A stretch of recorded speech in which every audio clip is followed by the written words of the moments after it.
Now, this is how to screen record for systems that do not have the OBS or that the OBS application doesn't work on them, like Windows 11. You just get to your PC and get to the top and maybe just type sniping tool. Type sniping tool and there it is. You have your sniping tool right there. And you are going to click on new.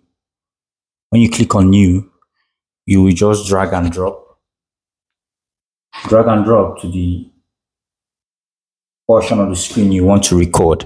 Now, the advantage of this is that you do not have to, record some part of your videos without recording any other part of the videos. If you want to record the entire screen, you can actually. So now we're trying to record, and do well to turn on your microphone because the recording is on. So now you get to your laptops and voila, there you have a recorded video of everything you've done so far and everything you wanted to record on your screen.